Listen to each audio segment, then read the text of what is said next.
Assalamualaikum to Madam Sumaya. Today we are going to give a presentation on the importance of ethics in Malaysian public administration. So before we begin, let me introduce my team members. Assalamualaikum. My name is Muhammad Fitri bin Razali. Assalamualaikum, my name is Farooq Afandi. Assalamualaikum, and my name is Azhari bin Subri. Hello, Madam Sumaya and my fellow colleague.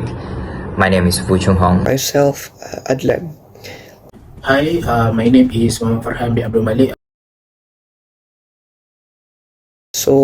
Ethics in public administration is the foundation of moral principles that guide the behavior, conduct, and decision making of public administrators in their roles within the public sectors.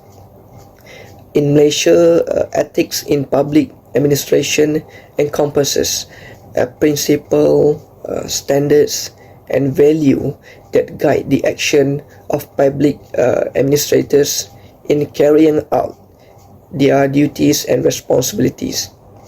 These principles include integrity, transparency, accountability, fairness, and also professionalism. Promoting ethics in public administration is crucial for maintaining public trust, to ensuring effective governance, and to achieve sustainable development in Malaysia. Various laws and regulations are in place to enforce ethical standards and to prevent corruption in the public sectors. Currently, in Malaysia, Malaysia Anti-Corruption Commission (MECC) is the one that responsible to ensure or to enforce the Act for Malaysian Anti-Corruption. Today I'm going to talk about several elements of ethical framework, which is utilitarianism, deontology, and virtue ethics. First is utilitarianism. It is a theory that focuses on maximize happiness and minimize suffering. According to this approach, an action is considered morally right if it leads to the greatest amount of happiness and for the greatest numbers of people. In a sense, utilitarianism emphasizes greater good for society as a whole, which they more focus on the outcome. For example, a company decides to invest in renewable energy to reduce carbon emissions and promote environmental well-being that benefit many people. Next, I'm going to talk about is deontology. It is a theory that centers on moral duties and principles rather than the consequences of action. Deontology states that some actions are naturally right or wrong, regardless of the outcomes.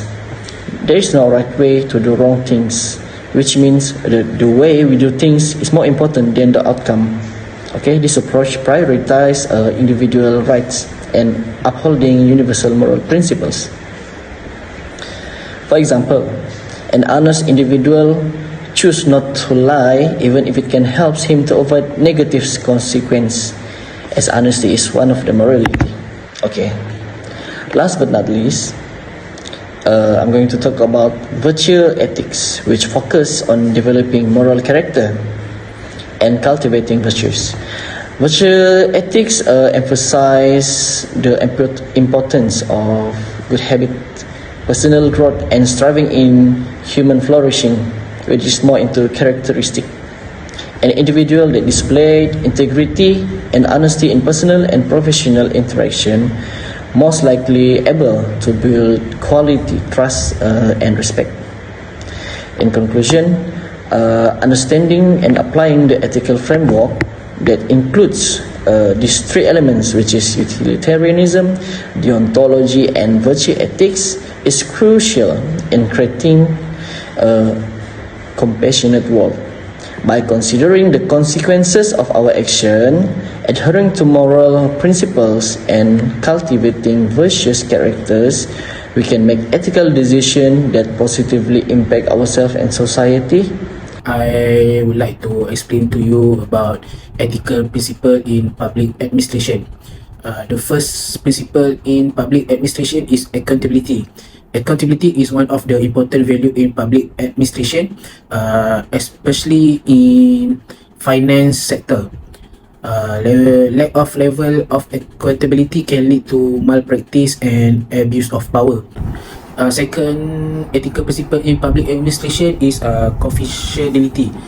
In public administration, maintaining confidentiality is highly prioritized. Therefore, civil servant must strive to always ensure that all data need to keep and did not be shared without permission to public. The third ethical principle in public administration is perfect work culture. Public administration must practice continuous learning by always striving to improve existing knowledge and add value to work result through honorable work practice to produce perfect work quality. It is because we need to practice perfect work culture in carrying our daily tasks, as we didn't take any action without regulation or guideline enforced to do our tasks. The fourth ethical principle in public administration is transparency and openness. In public administration, ensure that the value of transparency is always upheld in carry out duties without concealment or creating suspicion. Every decision and action must be informed if there is no conflict with the law and regulation enforced. In addition, decision made must be independent through a clear and transparent process without any personal influence. The last ethical principle in public administration is integrity. Prioritizing an attitude of integrity in carry out the trust and authority given for the public interest and not misuse for personal gain. As a public servant, we must have honesty and high moral in performing our duties and put the public interest as priority. Okay, first of all, I would like to thank to my team members and to my lecturers, Wan Sumaya Shahida binti Wan Muhammad, for her fully commitment to give us the understanding in this subject.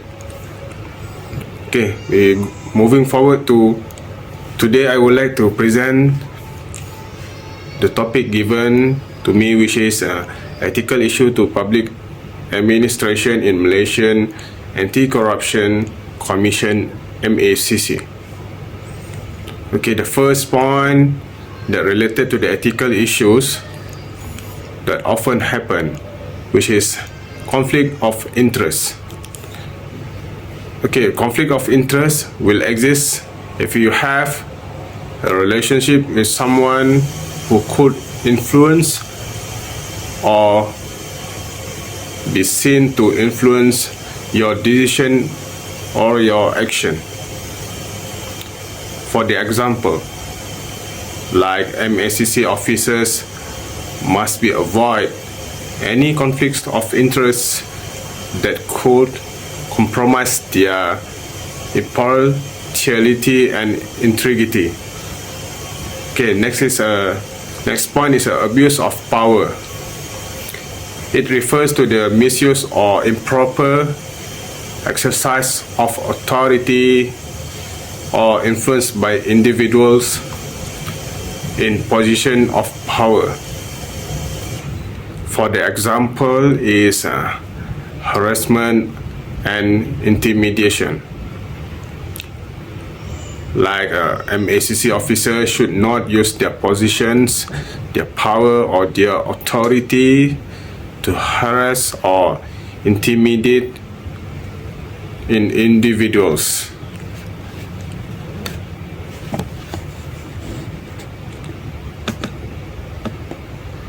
Next point is the whistleblowing and reporting unethical behavior. A strong whistleblowing framework helps a company to implement the employees to alleviate their concerns to the concerned situation or authorities and prevent any wrongdoing or malpractice, corruption or fraud. In the early stage, thus maintaining their reputation. Okay, the last point is the discrimination and harassment. Discriminatory harassment in any welcomes, unwelcomes, typically repeated offensive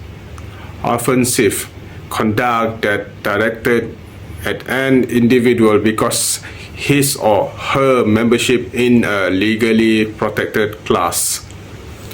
An example of harassment and discriminations in the workplace are unfair treatment because of your race, color, religion, sex, including pregnancies, gender, identity, and sexual orientation, national origin, disability, age, normally on age 40 or older or 40 and above, and the last is a genetic information. That's all the ethical issue happen in the public administration in MACC, Malaysian Anti-Corruption Commission. So today I'm gonna talk about the step involved in ethical decisions making using the example from the Malaysia Anti-Corruption Commission (MACC). These are several steps in ethical decisions making. We go to the first step is identifying the dilemma. We need to recognize the ethical dilemma that we face. For example, in MACC, it could be protecting the informal identity while investigating a corrupt government official. Next step, we gather the information that necessary. We need to gather all the important facts and refer to any guidelines or rules that we can help us to understand the situation better. The next step is explore any alternative. Once we have all the information that we all need, let's brainstorm different ways to address the dilemma. In the MACC case, we could consider protecting the informant through a witness protection program or validating the information without revealing the identity of the informant. The next step is to weigh the consequences. Think about all the possible outcome of each alternative that we're gonna take. We should consider the safety of the informant, the pursuit of justice, public trust, and the fight against corruption. And the next step is to make the decisions. After assessing all the consequences, it's time to make a decision. The MACC officer will choose the best course of action based on what they have learned. After all the decisions making, it's time to take action and reflect. Put the decision into the action, then reflect on the process and its result. This helps us to learn from the experience and improve our future decisions making. So, in the conclusions, ethical decisions making is about recognizing dilemmas, gathering information, exploring options, considering consequences, making a choice, and learning from the experience. The MACC follow this simple step to uphold the value and maintain a just and transparent society. Next, I'm gonna talk about some of the case studies that highlight accountability and ethic challenges in public administration. These are the prominent cases that happen in our country. For example, is 1MDB scandal. The 1MDB scandal involved the misappropriation of funds from a government investment fund, resulting in significant financial loss. It exposed government's failure, conflict of interest, and lack of accountability within the public administration. So the lesson that we learn from this case is underscore the importance of robust financial oversight, transparency in public finance, and effective governance mechanism. It led to increased security of public-private partnership, reform in the state investment of policy, and the establishment of specialized anti-corruption units. The next case is CG Pelajaran Malaysia SPM examination leaks. This incidence of leaks in the SPM examination, a major high school qualification exam, raised a concern about integrity and fairness in the education system. This leak compromised the credibility of the examination process and affected the trust of the student and parents. The lesson that we learned, the case emphasized the importance of maintaining strict examination security protocol, promoting a culture of ethics among education officials, and implementing robust systems to prevent leaks. They lead to the enhancement of examination security measure, a stricter penalty for offender, and increase the public awareness of the importance of maintaining examination integrity. Next is Malaysian Palm Oil Board MPOB corruption case. Several officials from the Malaysia Palm Oil Board MPOB were investigated and charged with corruption, including accepting bribes in exchange of preferential treatment and approval. Lesson that we learn from this case is the case is emphasized the importance of strong ethical standard, anti-corruption policy, and regular monitoring of public officials. It led to the strengthening of integrating framework within MPOB and the introduction of comprehensive anti-corruption measure. Today, I will present about ethic of management. Code of Ethics. Ethic management involves implementing and maintaining ethical practice and principles within an organization. Code of Ethics serves as a foundation for guiding behavior and decision making in alignment with the organization values and ethical standards. In ethic management, we have ethic training and education. Ethic training and education play a vital role in promoting ethical behavior, fostering a culture of integrity, and ensuring compliance with ethical standards within an organization. Ethic audits and evaluation are systematic process used to assess and measure an organization adhering to principal code of conduct and regulator requirement.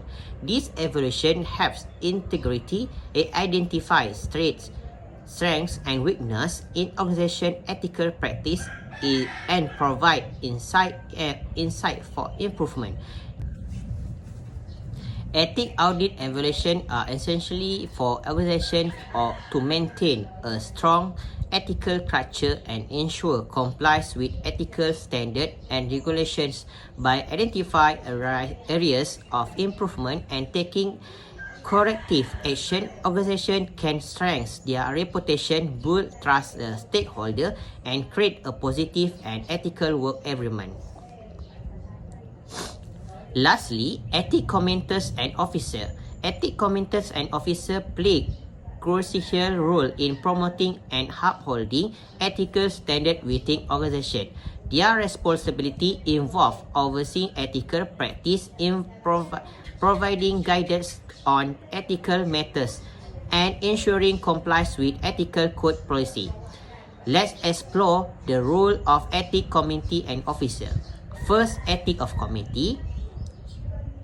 An ethic committee in a group of individuals within an organization who are responsible for implementing and monitoring ethical policy and procedure. The committee typically comprises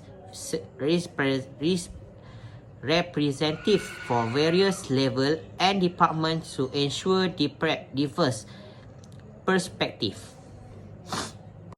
In conclusion, ethics in public administration is the basis of moral concepts that influence public administrators' behavior, action, and decision making in their job within the public sectors. These values include honesty, integrity, fairness, justice, and respect for human rights. Public officials are supposed to prioritize the public interest while adhering the ethical standards and avoiding conflict of interest. transparency and accountability are stressed in public administration ethics, ensuring that action, decision, and public resources are open for auditing. So that's all our presentation. Thank you, madam.